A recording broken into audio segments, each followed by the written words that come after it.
Mithu I Mithu. তারপরে তারপরটা আর বলবো না।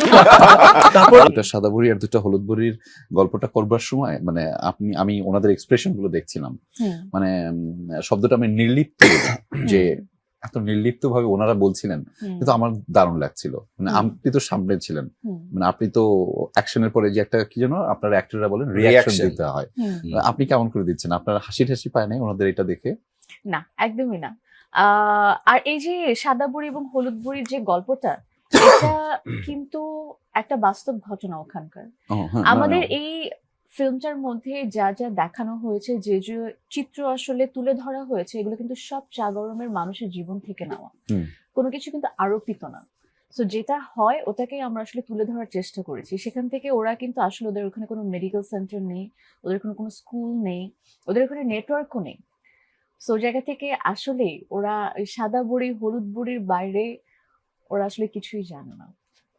না, আমি একদমই সত্যি, এবং আমি যেহেতু ওনাদের সাথে আমারও একটা কাজের কারণে ওঠা বসা, খুবই অল্প সময়ের জন্য, আমরা হয়তো অল্প সময়ের জন্য গিয়ে থাকি, এবং দেখতে অনেক বিউটিফুল লাগে, এবং সেই বিউটিফিকেশন, বিউটিফিকেশনের পেছনের গল্পটা আসলে অনেক বেশি হার্ড, এবং সেই হার্ড গল্পটাকে যারা ভালো করতে চায় তারা হয়তো আপনার মতো আয়রনদির মতো, যারা ভালো করতে চায় না তারা হচ্ছে সেলফিশ, যারা নিজের ভালো ছাড়া আর অন্য কিছু দেখতে পারে না, তাই কি?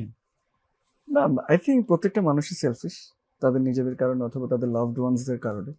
সো ওই জায়গা থেকে মিঠু সেলফিশ ছিল, হয়তো তার লাভড ওয়ানের কারণে। সো ওই দিক থেকে আমি বলবো চরিত্রটা হয়তো ওই জায়গা থেকে সেলফিশ ছিল, বাট আই থিঙ্ক ও যে ডিউরেশনটা ওই জায়গায় গেছে বা কাটাইছে, ওর ওই রিয়েলাইজেশনটা আসে নাই যে আসলে ওর কিছু করা লাগবে ওদের জন্য, বা ইন জেনারেল আই থিঙ্ক ও জীবনে যতটুকু পেরেছে সাহায্য করেছে। আই থিঙ্ক এটা অনেক বেশি পরিষ্কার ছিল যে যখন ও রিয়েলাইজ করেছে যে আসলে আমার হেল্পটাও দরকার নন্দিনীর বা এই কমিউনিটির মানুষদের, তখন কিন্তু আবার ঝাঁপিয়ে এসেছে। বা যখন ওই স্কুলের ব্যাপারটা দেখলো, যেটা কিন্তু আসলে একটা বাস্তব ঘটনা, যে সাপ্তাহিক বেতন হচ্ছে 1 কোটা চাল ওই স্কুলটা।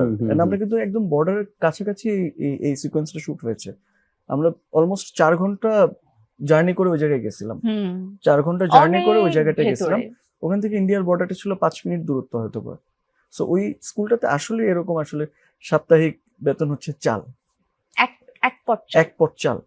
সো ওই সিনটা আমার কাছে আর কি থাকে না, অ্যাজ আ হিউম্যান বিংও আমার কাছে মনে হয়েছে যে আসলে এটা যদি আপনি হয়তো বা যদি নিজের চোখে দেখতেন যে 1 কোটা চাল নিয়ে যাচ্ছে, পড়ে গেল, এই সপ্তাহের বেতনটা হয়তো দেয়া হবে না।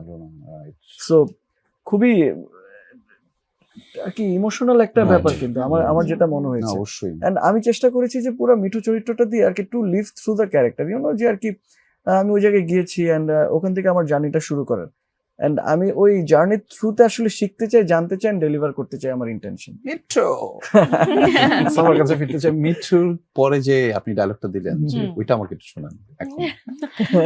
এইসব তো আমি বলতে চাই না, এগুলো হচ্ছে মিঠু ওই টোনটা লাগবে একদম। মিঠু আই মিঠু। তারপরে তারপরটা আর বলবো না। তারপরটা যদি আপনার জানতে হয় তাহলে আপনি তো অলরেডি দেখে ফেলেছেন, আমাদের দর্শকদের দেখার পালা। এক্স্যাক্টলি। আমি আরেকবার দেখেন, যারা একবার দেখেছেন তারা আরো একবার দেখেন, তাই না?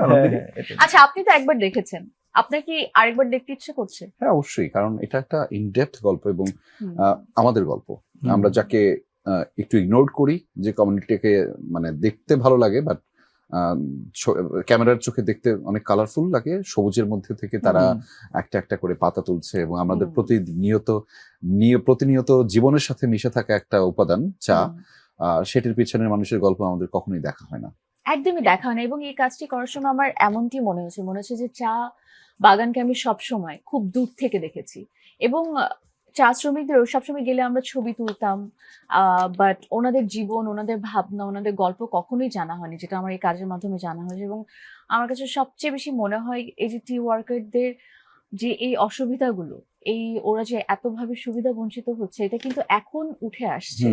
এতদিন কিন্তু এগুলো আমাদের একদমই অজানা ছিল। ভেরি অনেস্টলি আমাকে যদি বলেন, এই কাজের আগে আমি আসলে এমনটা ধারণাই ছিল না যে তারা কতটা ডিফিকাল্টিজ এর মধ্যে দিয়ে যাচ্ছে, এবং সামহাও তাদের কণ্ঠ আমরা কখনো শুনতে পাই না।